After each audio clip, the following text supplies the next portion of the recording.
Trade योगी channel पर आप सभी का स्वागत है। आइए जानते हैं मंडे को क्या रहेगा निफ्टी, बैंक निफ्टी और फिन निफ्टी का हाल। इसमें किस तरह की मूवमेंट हो सकती है, क्या टारगेट हो सकते हैं और किस तरह से हम ट्रेड प्लान कर सकते हैं।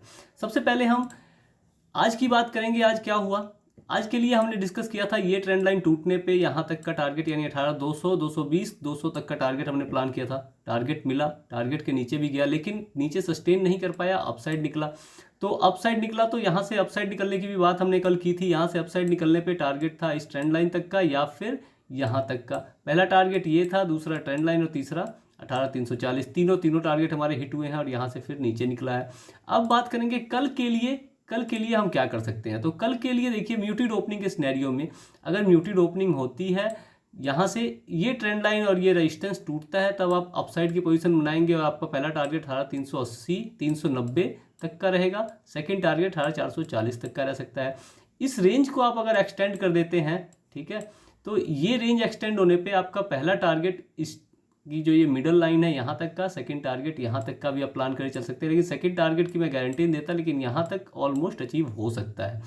अगर नेगेटिव प्राइजेक्शन बन जाता है तो आपको इस ट्रेंड लाइन के टूटने का वेट करना है, तभी आप पुट साइड जाए। नहीं तो बहुत फास्ट अगर आप काम करते हैं तो फिर यहाँ से आप यहाँ तक की भी ट्रेड कैप्चर कर सकते हैं। इसके ब्रेक होना और ब्रेक होने के बाद इसका सस्टेन करना जरूरी है। अगर सस्टेन कर जाता है तो फिर हमें 18,220, 200 या 18,140 तक के भी लेवल देखने को मिल सकते हैं। इसके बाद गैप अप ओपनिंग की अगर बात की जाए, गैप अप ओपनिंग के सिनेरियो में यहाँ कहीं आसपास में ओपन हो जाए, नेगेटिव प्राइजेक्शन बने, गैप फिल करेगा, गैप फिल ना करे, अगर यहाँ से अपसाइड निकलने लगे तो आपको तुरंत बुक कर लेना है, क्योंकि यहाँ से ये जो रेजिस्टेंस है अभी, ये तब बहुत ही अच्छे सपोर्ट का काम करेगा, क्योंकि ये कल का हाई और आज का हाई दोनों है। तो ये बहुत ही अच्छा रेजिस्टेंस की सपोर्ट की तरह काम करेगा और यहाँ से मार्केट बाउंस करके 18,440 तक जा सकती है। पहला टारगेट 18,380 वही सेम, और सेकंड टारगेट 18,440 का आप प्लान करके चल सकते हैं। इसके बाद से अगर हम बात करें gap down opening, gap up opening के सिनेरियो में पॉजिटिव प्राइजेक्शन बने तो आपको छोटी क्वांटिटी के साथ, कम क्वांटिटी के साथ प्लान करना है 18,440 तक का टारगेट, क्योंकि बीच में कहीं से भी गैप फिल होने के लिए नीचे की तरफ निकल सकता है। हो सकता है कि यहाँ तक आगे फिर अपसाइड ये निकले। अब बात करेंगे गैप डाउन ओपनिंग के सिनेरियो में हम क्या कर सकते हैं। तो गैप डाउन ओपनिंग अगर यहाँ पे मिलती है, कहाँ पे, अगर इस ट्रेंड लाइन के आसपास में, इस ट्रेंड लाइन के आसपास में अगर गैप डाउन ओपनिंग हमें देखने को मिलती है, पॉजिटिव प्राइजेक्शन बनता है, गैप फिल करने तक का वेट करेंगे। गैप फिल होने के बाद यहाँ से अगर फॉल देखने को मिलती है, हमें यहाँ से नेगेटिव प्राइजेक्शन देखने को मिलता है, तो हमारा टारगेट 18,200 तक का प्लान करके हम चल सकते हैं। लेकिन अगर अपसाइड निकलता है तो आपको इसके ब्रेक होने का वेट करना है, उसके बाद से फिर सेम वही उसी तरह से टारगेट प्लान करके चलना है। इसके बाद से बैंक निफ्टी में आ जाते हैं। बैंक निफ्टी में डिस्कस करते हैं मंडे के लिए क्या मूवमेंट रह सकती है। इससे पहले हम डिस्कस करते हैं कि आज हमने बैंक निफ्टी में किस तरह से ट्रेड प्लान किया। बैंक निफ्टी में हमने मार्केट ओपन होते ही पुट साइड की पोजीशन बनाई। 43,900 की पुट थी हमारी in the money, deep in the money ली थी, क्योंकि आज फ्राइडे था तो डीप इन द मनी काम करना बहुत ज़रूरी हो जाता है। तो ट्रेड का लॉजिक था एम पैटर्न का नेकलाइन का ब्रेक होना। एम पैटर्न का नेकलाइन ब्रेक हुआ, अंदर हमने एंट्री बनाई, एंट्री प्राइस हमारा नहीं ट्रिगर हुआ, अर्ली एंट्री बनाई, अर्ली एंट्री 600 पे की थी, टारगेट 750 तक का था हमारा, क्योंकि एम पैटर्न बहुत ही बढ़िया बन रहा था, क्लासिकल बन रहा था। तो यहाँ से जब एम पैटर्न इसने नीचे गया तो हमें लगभग 40 पॉइंट इसने दिए, ठीक है।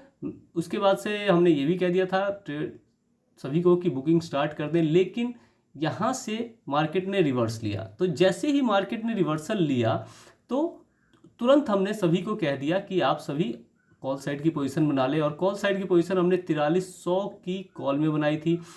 610 का हमारा एंट्री प्राइस था, 610 हमारा यहाँ पे एक्टिव हो गया था। 610 के बाद यहाँ पे मार्केट थोड़ा सा साइडवेज में फंसा, लेकिन हमारा पहला टारगेट तो इसने पहले मूव में ही दे दिया था, ठीक है। उसके बाद से फिर जब साइडवेज जोन में फंसा, साइडवेज का ब्रेकआउट होने के बाद, ब्रेकआउट जब पहला ब्रेकआउट हमें देखने को मिला, तभी हमारा टारगेट सेकंड भी हिट हो गया था। उसके बाद से टारगेट बहुत ही बड़ा मिला। हमने वैसे सभी को फर्स्ट टारगेट पे बुक करने के लिए कह दिया था, क्योंकि यहाँ जब साइडवेज में फंसा हुआ था तो साइडवेज में फंसने के कारण पहला टारगेट हमारा 650 का था। तो कुल मिला के हमने 40 और 50, 90 पॉइंट की रैली आज कैप्चर की। ये रैली हम कैप्चर नहीं कर पाए क्योंकि ये टोटली अनएक्सपेक्टेड थी, ठीक है। कॉल साइड की पोजीशंस बनी हुई थी बहुत ही अच्छी, लेकिन इतनी बड़ी रैली थोड़ी सी हम आज कैप्चर नहीं कर पाए, क्योंकि आज फ्राइडे होने के कारण हम लोग जल्दी एग्जिट कर गए थे। चलिए कोई बात नहीं, मंडे अभी बाकी है, मंडे को बाकी का रही सही कसर हम निकाल लेंगे। हाँ, यहाँ से निकले क्यों थे, इसके पीछे का लॉजिक भी एक फ्रेंड ने पूछा था तो मैं बता देता हूँ। यहाँ से निकलने का कारण ही हमारा ये था क्योंकि ये जो जोन था, इस जोन में मार्केट बहुत ही ज़्यादा जिगजैग कर रहा था, और जिगजैग करने का मतलब था कि यहाँ पे प्रीमियम हमारा जो था वो डिके हो रहा था। तो इमोशनल जो बैलेंस होता है हमारा वो बिगड़ता है। तो इमोशनल बैलेंस बिगड़ने से अच्छा है कि आप वहाँ से एग्जिट कर जाएं। प्रॉफिट में थे तो प्रॉफिट को बचाना किसी भी ट्रेडर का सबसे पहला एम होना चाहिए। प्रॉफिट बचा लो, उसके बाद से जो होगा देखा जाएगा। ठीक है, जो प्रॉफिट है उसे बुक करो। वैसे उसके बाद से मैंने चार्ट क्लोज कर दिया था, नहीं तो इस मूव को मैं ज़रूर पकड़ता। चार्ट क्लोज हो जाने के कारण इस मूव को हम कैप्चर नहीं कर पाए, नहीं तो मैं टेलीग्राम पे भी बताता। नॉर्मली होता क्या है, वीकेंड्स पे कोई भी प्रॉफिट जो आता है, हमारा जो प्रॉफिट होता है वो प्रॉफिट लेके जाने से पूरा जो वीकेंड होता है हमारा, सैटरडे और संडे, ये दोनों हमारे अच्छे गुजरते हैं। नहीं तो अगर बाई द वे किसी भी कारण से लॉस हो जाए तो फिर दोनों दिन जो है हमारे, ये दोनों ख़राब हो जाते हैं और फैमिली के साथ टाइम अच्छे से स्पेंड आदमी नहीं कर पाता है। तो इसलिए सही है, किसी को रिग्रेट नहीं करना चाहिए। छोटा प्रॉफिट है, बढ़िया है, प्रॉफिट में है एटलीस्ट, ये अच्छी बात है। ठीक है, चलिए अब बात करते हैं मंडे के लिए हम क्या प्लानिंग कर सकते हैं। तो मंडे के लिए आप सभी ये लेवल्स ड्रॉ कर लें। लेवल्स ड्रॉ करने से पहले आप इसे डिलीट कर दें। ये मैं इसे डिलीट कर देता हूँ। ये एक ट्रेंड लाइन थी, ये मैंने ड्रॉ की थी कि देखिए इसी ट्रेंड लाइन के टिप से ये मूव आया है, तो ये भी ड्रॉ की थी, बहुत अच्छा था, लेकिन हम ट्रेड में बने नहीं। और एक और चीज़ देखिए, एक और चीज़ मैं आपको बता दूं, ये देखिए ये एम पैटर्न की ये ट्रेंड लाइन थी। ठीक है, एम पैटर्न की ये ट्रेंड लाइन थी जिसके ब्रेक होने पे मुझे पुट साइड की एंट्री प्लान करनी थी। इस ट्रेंड लाइन और ये रेजिस्टेंस देखिए, यहाँ डबल टॉप का ये जो लेवल है, ये रेजिस्टेंस और प्लस ये ट्रेंड लाइन, दोनों का साथ में ब्रेकआउट इतनी अच्छी कैंडल के साथ किया, इस कारण इतना बड़ा मूव हमें देखने को मिला है। अब मंडे के लिए प्लानिंग करते हैं। मंडे के लिए हम क्या कर सकते हैं, तो मंडे के लिए प्लानिंग करने से पहले मैं चार्ट को थोड़ा सा नीचे करना चाहूँगा। ठीक है, थोड़ा नीचे करने के बाद आपको क्या दिख रहा है, यहाँ पे हमें इतना बड़ा सेलिंग जोन दिख रहा है, यहाँ से लेके यहाँ तक, यानी कि 44,150 से लेके 43,850 तक का ये एक पूरा सेलिंग जोन है, जो कि बहुत ही एक्टिव सेलिंग जोन है, और यहाँ से हमें बहुत बड़ी फॉल देखने को मिली थी। ठीक है, तो अब हम यहाँ से कैसे प्लानिंग कर सकते हैं।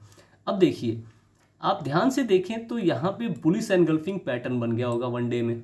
ठीक है, और इतने टॉप पे आके बुलिश एनगल्फिंग पैटर्न बनना मतलब आप समझते हैं ये है ट्रैप, इसे कहते हैं ट्रैप। ठीक है, मैं 90% क्या 99% श्योर हूँ कि ये हमारे लिए एक बहुत ही बढ़िया ट्रैप बनाया गया है। और इस ट्रैप में जो फंसे, अब सब लोग कहेंगे market full bullish bullish bullish bullish bullish bullish bullish हो चुकी है। ठीक है, लेकिन आपने शायद देखा हो कि 4400 के लेवल, 44,000 के लेवल पे कितनी पुट बाइंग हो रही है। ठीक है, तो ये जो बाइंग कर रहे हैं जो लोग, क्या वो बेवकूफ़ हैं? ठीक है, तो हो सकता है कि बेवकूफ़ हो सकता है कि रिटेलर्स ही बाय कर रहे हो, क्योंकि बेवकूफ़ तो हम ही लोग होते हैं ना। तो अगर ये बेवकूफ़ हम लोग हैं जो कि यहाँ पे पुट बाय कर रहे हैं, तो हम लोग उस तरह से भी ट्रैप में फंसे हैं। अगर ये FIIs DIIs हैं जो बुलिश मूव बना के यहाँ पे पुट बाय कर रहे हैं, तो फिर भी हम लोग यहाँ पे, अगर जो भी आज कॉल होल्ड करके गया होगा वो कल बहुत ही अच्छी तरह से शायद लॉस में आएगा मंडे को, या फिर मंडे को दोबारा से बियरिश मूव कंटिन्यू हो सकता है। तो चलिए, ये तो बातें होगी थोड़ी सी थ्योरी की। अब बात करते हैं टेक्निकल के हिसाब से, muted opening, gap up opening और गैप डाउन ओपनिंग के सिनेरियो में हम कैसे अपनी ट्रेड प्लान कर सकते हैं। म्यूटेड ओपनिंग यहाँ के आसपास में ओपन हो, पॉजिटिव प्रोजेक्शन बने, तो आपको ये हाई 43,900 के टूटने का वेट करना है, क्योंकि हो सकता है कि ये यहाँ से अपसाइड निकले और यहाँ से फिर नीचे की तरफ निकल जाए और एम पैटर्न बना के हमें नीचे की साइड का टारगेट दे दे। तो अगर ऐसा होता है तो आपके लिए टारगेट 43,500 का रहेगा, या फिर ये ट्रेंड लाइन थोड़ा सा आप एक्सटेंड कर दें तो यहाँ तक का टारगेट आप प्लान करके चल सकते हैं। 43,600 के आसपास में आपको ये टारगेट मिल सकता है। लेकिन अगर ये अपसाइड निकलता है यहाँ से, तो कम क्वांटिटी में आप कॉल साइड जाएंगे और थोड़े थोड़े लेवल्स पे आप हर 50 पॉइंट पे बुकिंग करते चलेंगे इंडेक्स के हिसाब से। ठीक है, क्योंकि अपसाइड की मूवमेंट थोड़ी स्लो हमें देखने को मिल सकती है। अगर ये रिटेलर्स के द्वारा की जा रही है तो, ठीक है। अगर यहाँ से डायरेक्ट नेगेटिव प्रोजेक्शन बनता है, ठीक है, तो फिर आपको इस लेवल के टूटने का वेट करना है। ये लेवल टूटता है तो आपका टारगेट 43,500, उसके बाद से 43,350 तक का टारगेट आप प्लान करके चल सकते हैं। अब बात करेंगे गैप अप ओपनिंग के सिनेरियो में। गैप अप ओपनिंग अगर हमें देखने को मिल जाए 4400 के लेवल पे या 44,100 के आसपास में, नेगेटिव प्रोजेक्शन बने, फ्री फॉल हमें देखने को मिल सकता है 43,500 तक का, ठीक है। अगर पॉजिटिव प्रोजेक्शन बनता है तो फिर आप थोड़ी क्वांटिटी में आप अपसाइड के लिए प्लानिंग करके चल सकते हैं, ठीक है।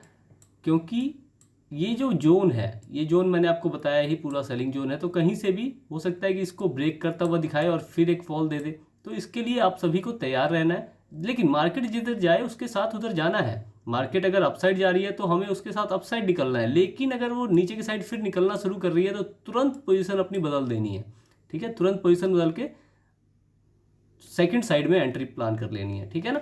चलिए अब गैप डाउन ओपनिंग के सिनेरियो में बात करें। अगर गैप डाउन ओपनिंग अगर कल हमें देखने को मिल जाए इस लेवल के आसपास में, यहाँ से पॉजिटिव प्रोजेक्शन बने, तो फिर एक बार को गैप फिल होने का वेट करना है। और गैप फिल होने के बाद अगर ये लेवल नहीं टूटता है, इसके ऊपर सस्टेन नहीं करता है, तो फिर हमें एक फॉल का प्लान करके चल सकते हैं। ये मूव थोड़ा हो सकता है कि तेज़ी में हमें देखने को मिले और फिर से हमें एक फॉल देखने को मिले, तो इसके लिए आप सभी एक तैयारी करके चल सकते हैं। इसके बाद से बात करेंगे फिन निफ्टी की। तो फिन निफ्टी में हम कैसे प्लानिंग कर सकते हैं। फिन निफ्टी का चार्ट सेम है, बैंक निफ्टी और निफ्टी के चार्ट में मैंने थोड़े से बदलाव किए हैं। फिन निफ्टी के चार्ट में ये देखिए, फिन निफ्टी के चार्ट में मैंने आज प्लानिंग की थी, ये एक ट्रायंगल पैटर्न बना था 5 मिनट पे। इस ट्रायंगल पैटर्न के ब्रेकआउट पे प्लानिंग की थी और ब्रेकआउट पे प्लान करके मैंने बहुत ही अच्छा टारगेट प्लान किया। और जैसा कि कल हमने डिस्कस भी किया था, अगर ये ट्रेंड लाइन ब्रेक होती है तो हमें सबसे पहला टारगेट यहाँ तक का रहेगा। सेकेंड टारगेट हमें देखना नहीं है, क्योंकि यहाँ से फिर अपसाइड का एक बाउंस हमें देखने को मिल सकता है, और वैसा ही मिला। इस ट्रेंड लाइन का भी ब्रेकआउट अगर देखा जाए तो मिला है और हमें टारगेट भी मिला है। इसके अपसाइड मैंने कहा था कि क्वांटिटी कम कर लेंगे और क्वांटिटी कम करके जाएंगे, क्योंकि इसके अपसाइड पे सस्टेन करना मुश्किल लगता है। सेम वैसे ही इस मार्केट ने बिहेव किया है। अब कल के लिए हम कैसे प्लानिंग करें। कल के लिए प्लानिंग करने से पहले आप सभी ये लेवल्स एक बार को ड्रॉ कर लेंगे, ठीक है। लेवल्स जरूरी हैं, ठीक है। लेवल्स अगर सही हैं तो फिर आप ट्रेड सही से कर सकते हैं। तो लेवल्स ड्रॉ हो गए हमारे पास। अब सिनेरियो की बात करते हैं। सिनेरियो में म्यूटेड ओपनिंग अगर मिले, अपसाइड निकले, सेम एम पैटर्न बना के नीचे की तरफ निकल सकता है। पहला टारगेट इस ट्रेंड लाइन तक का, सेकंड टारगेट इस लाइन तक का, और तीसरा टारगेट 19,320 तक का प्लान करके चल सकते हैं। लेकिन अगर इसके अपसाइड निकलता है, रिटेस्ट करता है, सस्टेन करता है, तो 19,600 का टारगेट क्वांटिटी कम के लेंगे, और इसी तरह क्वांटिटी कम में ही आप बुकिंग करते हुए अपसाइड निकलेंगे। इसके बाद से हम बात करते हैं गैप अप ओपनिंग के सिनेरियो में। गैप अप ओपनिंग अगर हमें देखने को मिल जाए तो गैप अप ओपनिंग में हम कैसे प्लान करके चल सकते हैं। गैप अप ओपनिंग 19,600 के आसपास में मिले, गैप फिल हमें स्ट्रॉन्ग मिलेगा, तुरंत मिलेगा। गैप फिल होने के बाद मूवमेंट डिसाइड होगी कि मूवमेंट किस तरह की हो सकती है। गैप फिल होने के बाद वही म्यूटेड ओपनिंग का सिनेरियो आप डिस्कस कर सकते हैं। म्यूटेड ओपनिंग के सिनेरियो का सेम आपको रेप्लिका बना लेना है, जैसे म्यूटेड ओपनिंग में हमने डिस्कशन किया है। इसके बाद से गैप डाउन ओपनिंग की बात की जाए, अगर गैप डाउन ओपनिंग इस लेवल के आसपास में मिलती है, हमें पॉजिटिव रिएक्शन बनता है, एक बार को गैप फिल होगा। गैप फिल होने के बाद दोबारा इस लेवल के पे जाके क्या पोजीशन बनाता है, क्या यहाँ से नेगेटिव प्राइजेक्शन बनता है तो फिर आप पुट साइड जाएंगे, पॉजिटिव प्राइजेक्शन बनता है तो फिर आप कम क्वांटिटी में आप अपसाइड के लिए प्लानिंग करके चल सकते हैं। तो तीनों इंडेक्स में हमने बात कर ली है, कॉल साइड की, पुट साइड की, और sorry gap up opening, gap down opening और म्यूटेड ओपनिंग की। आशा है कि आपको हमारा एफर्ट पसंद आ रहा होगा। अगर कोई बात अच्छी नहीं लगती तो कमेंट में बताएं, अगर अच्छी लगती है तो लाइक करें और चैनल को सब्सक्राइब जरूर करें। धन्यवाद।